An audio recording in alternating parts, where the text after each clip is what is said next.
This poem is called 10 Lessons I Learned from Spending the Night in Jail. 1. Upon getting arrested, state your name, your home church, as well as your pastor's name slowly and clearly so that the cops know that they are taking into custody a man of God, too.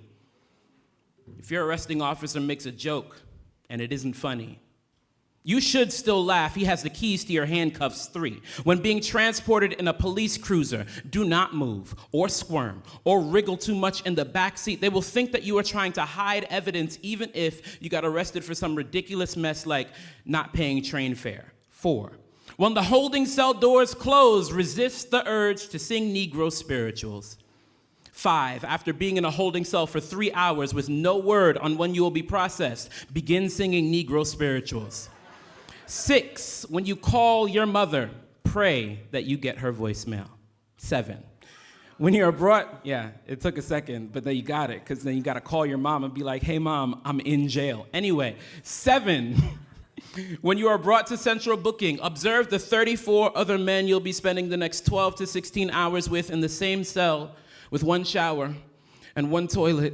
And if you should come across a young man named Brownie, hair cornrowed, the flag of Puerto Rico emblazoned across his chest, and his feet pungent and either smelling of really bad meat or really good cheese, do not engage. I repeat, do not engage. This is not a drill. 8, there will be a man.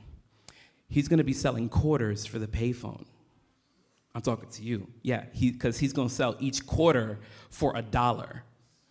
And people are going to buy them. So accept that. 9, when your public defender walks in, looks at your file and says that you were just in the wrong place at the wrong time, hold your tongue. Don't ask when is it the right place and time to walk down blocks shaped like firing ranges.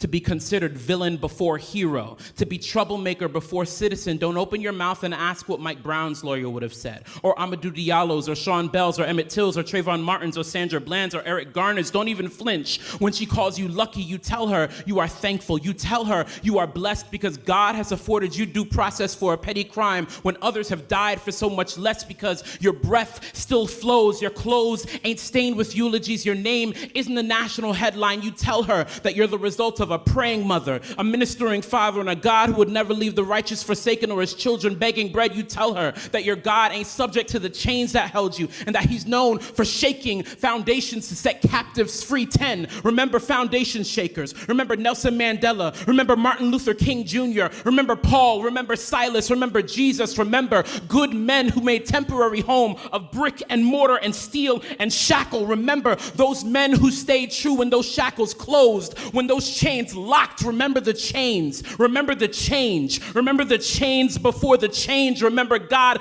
breaks every chain. Remember broken chains and broken shackles and broken bodies and broken hearts. Remember God uses broken things to produce beauty. Remember it takes broken soil to give crops, broken clouds to give rain, broken grain to give bread, broken bread to give strength. Remember your strength, and when you become acquainted with your weakness, let the weak say, I am strong. Let the poor say, I am rich. And let those who would say their lives are still over, let them say, I am still here. Remember, you are still here. Remember, every day above ground is a good day. Remember, every second chance is a miracle. You are not a casket. You are not an autopsy. You are not a hashtag funeral. It is not over. God is not through with you yet. You are not dead. You are not dead. You are not dead. You are still here.